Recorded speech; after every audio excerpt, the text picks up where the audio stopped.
Hey everybody, it's Black History Month. It's the phenomenal STEMist here, and I'm going to be talking about um, historical Black scientists, technologists, engineers, and mathematicians. I'm doing that for the rest of the month. Um, just give me a little bit of time to just share my page. Long time no see. Took off of December and January. In the month of January, I was really focusing on CTE, showing old videos about what extensive hits to the brain cause, what disease it causes. Hope you got a chance to share it. Feel free to share this page. It's Black History Month. My name is Dr. Maya Byfield, and I am a scientist myself. I got my degree in my bachelor's degree from Oakwood College, now University. I got that degree in biology and went on to Albert Einstein College of Medicine, where I received my master's and PhD in biomedical sciences, specifically molecular pharmacology. I love science, and I think partially the reason why I became a scientist is because of what I learned as a child about African American scientists. I don't think we learn enough about Black people in this country because of stereotypes. Many people in this country feel that African Americans have not provided anything intellectual, but I beg to disagree. There are so many contributions that Black people in this country have given to this country other than singing and dancing and food. And so what I find troubling is that at many higher levels of let me not say education or institutions, usually if they celebrate Black history at all, so they hardly celebrate Black history in this country at the upper echelon. I'm talking about institutions, um, corporate America, colleges, universities. If they celebrate it at all, they usually celebrate it from the standpoint of singing, dancing, sports, and soul food. And I kind of get offended with that. Black history is not soul food. Though I love soul food,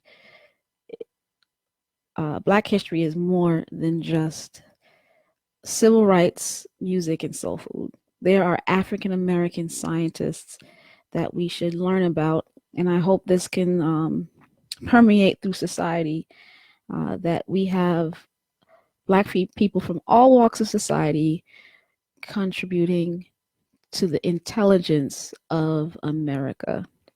All right, so we're going to talk about a scientist today. I see someone watching me. I don't know who you are, but welcome to Phenomenal STEMist. I hope more will be able to join. I tried to have it at 4 o'clock because I think children go to bed early. So I'm going to start trying to come out live on Facebook instead of being in the evening, in the early evening. All right, so the first scientist is George Washington Carver. I always remember this one as a child. They really plugged George Washington Carver as a famous Black scientist. He is the reason I became a scientist. And he's not as simple, it's not as simple as peanut butter. Oh, he did everything with a peanut, that's what they limited him to. But this man was born into slavery. He was born into slavery, but went on to become one of the most prominent scientists and inventors of his time. Okay, so think of his time in the 1800s, all right? I'm not talking about 1940s when DNA was discovered. I'm talking about the 1800s. So the greatest form of science was agriculture. That was the technology of the day. So unfortunately, we start to look at our technology and then therefore look at their technology as primitive. But in their day, finding ways of maximizing agriculture was huge. It was the computer science of our time, right? Slavery is heavy in the midst. And how can we invent certain types of protocols or inventions, period, that can maximize the technology that supported the wealth of the country of that day? And George Washington Carver he was crucial in that. If you think about all of the old colleges, A&Ms, right? Florida A&Ms, Alabama A&Ms, A&Ms, agriculture and mechanical. This was the university, Texas A&M. This was the university of the time. These were the technologies of the time to promote wealth in America of the time. I see a couple people watching me. I would love for you to just say hi so I can greet you. Please feel free to join Phenomenal STEMist. Follow me on Phenomenal STEMist and comment. Ask any questions. I would love to have a discussion. So please feel free to ask questions. I cannot see it unless you ask it under my Phenomenal STEMist video. Okay, so back to my original point. One of the biggest things that he brought to the country was soil rotation. Soil rotation, meaning you can't just keep planting cotton all the time on the soil. It'll do damage to the soil. So if you do cotton sometimes, then soybeans sometimes, then peanuts sometimes, like you basically rotate. He brought that, and that stabilization through soil rotation was big for the South. And of course, he's done all kinds of experiments with agriculture. What we know is the peanut, but it's more than just that. Okay, so I want to honor the first man that I ever heard of that was a scientist, and I'm sure many Black scientists in our country became scientists because they learned about George Washington Carver, a prominent scientist for his day, which was agriculture. All right, next person. The next person is Dr. Jane C. Wright. Dr. Jane C. Wright. She was a prominent scientist in the 60s. She analyzed a wide range of anti-cancer agents, so chemotherapies, right? She explored them with tissue culture in her time, which was, you think I used tissue culture as an adult, as a scientist back in the 2000s. I had no idea about Dr. Jane C. Wright. Because of her, I was able to continue the same fight of studying cells in a tissue culture. She didn't create the tissue culture. That's not what I'm saying. I'm just saying I didn't know a Black woman that was doing that.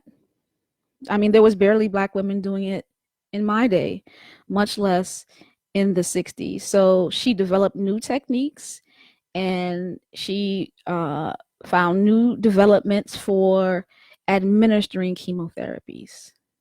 That's huge. The Black woman, Dr. Jane C. Wright. She was professor of surgery, right? Head of cancer chemotherapy department and associate dean at New York Medical College, which was the highest ranked African American woman at a nationally recognized medical institution in the 60s. Who knew? Wow. Jane C. Wright. Dr. Jane C. Wright.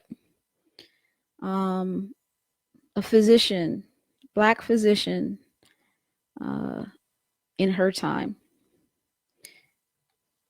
You know, I've heard something that there are less black physicians now, I guess, per capita than there were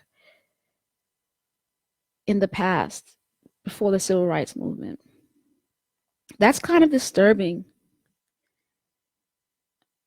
We were pushing out lots of doctors back in the day. Don't get it twisted. Don't make it seem that it was because of the civil rights movement that we have all of these physicians. We actually per capita have less now than back in the day.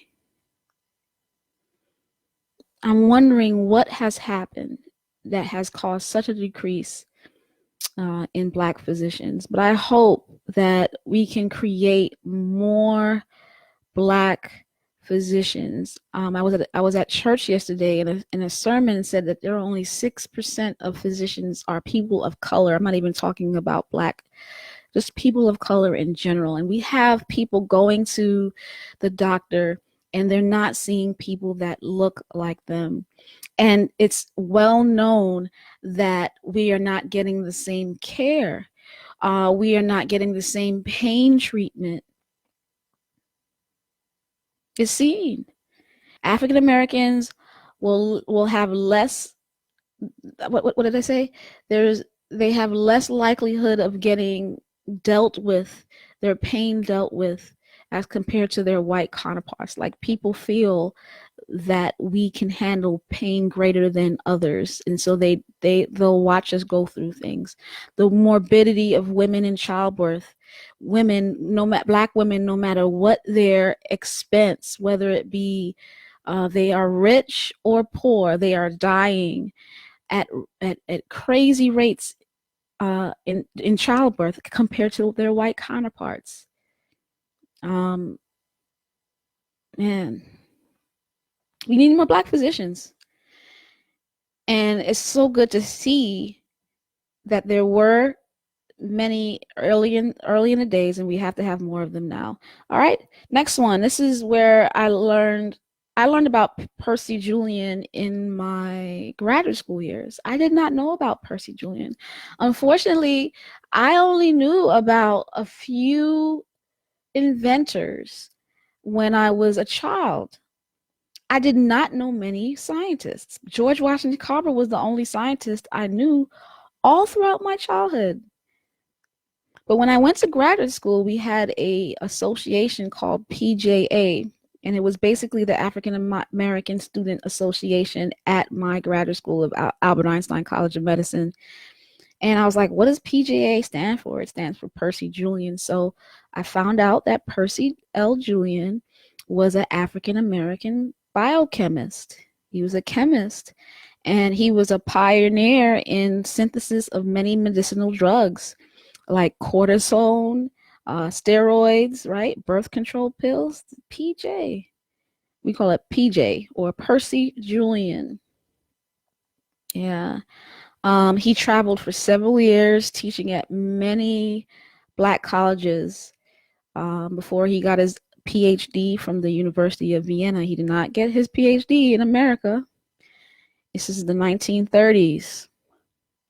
This is what integration has done for us. Integration allows for more black trained scientists in America. And truly, the goal, in my opinion, for integration was for that. It was not meant really for the younger ages, because the education in the early childhood years was pretty superb in this country. I think we tend to negate that. Our education of children was very good. But what would happen was when they would get to the higher echelons, when they would get to graduate, undergraduate, and get their bachelor's, there were not many programs for masters and PhD at these institutions. And so if you look at many of the men and women in the civil rights movement, they got their degrees from other schools that were not historically Black colleges. And that's why there was a push to integrate the graduate level, though. And what happened was we pushed to integrate the lower levels. And sometimes I wonder if that hurt the education of the young. And by the time they got to the graduate, many stopped going. I'm wondering. I'm not saying this is the case, but integration's purpose really, because there were many educated Black people that wanted to go on and get their PhDs, and they had to go outside of the country. Percy Julian is one of those that did that. And so he worked at DePauw, and he continued his research, synthesizing all kinds of different types of drugs, one of which was treating glaucoma. All right. And in spite of all of his efforts and great findings, he would not or could not become a full professor due to his race. I mean, it would have been a shoo-in. The stuff that he did, he should have become a full professor. But because of his race, he was not given the opportunity to become a professor. But because of him, I and many of my colleagues from Albert Einstein College of Medicine have become scientists, and I am a full professor because of him. That PJA, right, Percy Julian Associations, mentored, fostered my growth as a PhD student. And because of his name and because of my knowledge of who he is, I am where I am today. And there's so many scientists back in the day that did not get any credit for what they have done, but I honor them today. Percy Julian, a chemist, biochemist in the 30s. All right, last one. So I'm basically doing a lot of medical scientists today. Medical scientists. Next week I'll do engineers, and the week after that I'll do computer scientists. So Daniel Hale Williams, 1893. Look at this guy, 1893. Daniel Hale Williams. He was a Chicago surgeon.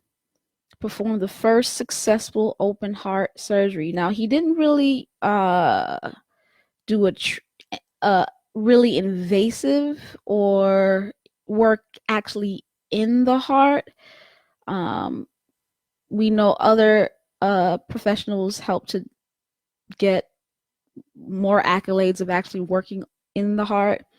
But the fact that he was able to do something to the heart or even the outside covering of the heart was huge. And it was a Black person that did this. The Black person that did this. First of all, just being a cardiologist as a Black man was huge. We hardly have cardiologists now as Black men. What are we going to do about that, guys? We have to change that.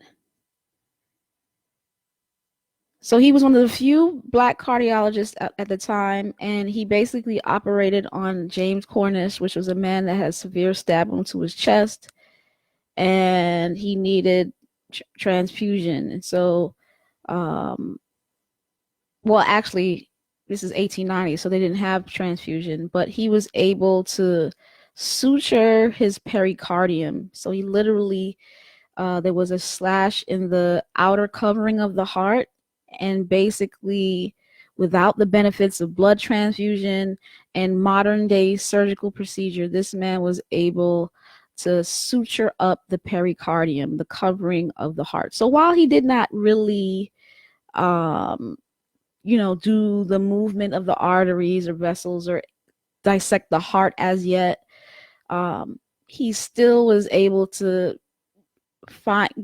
give us some advancement on the fact that we could work on the heart. So he was the first surgeon to even touch around the heart. 1893, Black man named Daniel Hale Williams. Guys, thanks so much for joining. Next week, I'm going to be talking about African American technologists and engineers. So today I was focusing on American medical scientists, African American medical scientists, and special scientists, George Washington Carver. So just to recap, Daniel Hale Williams, I honor him. Percy Julian, biochemist, I honor him. Dr. Jane C. Wright, who was a cancer biologist, I honor her today. And of course, the man that has probably put many Black scientists out because of their, because of we were taught of him, George Washington Carver. Hey, Chi Chi. Thanks for joining me. All right. I don't see anybody asking any questions. I'll check my other page to see if there's any questions out there. I'll try to, always do no more than 20 minutes. Please have your children watch. Have your children watch. All right. Have a good day.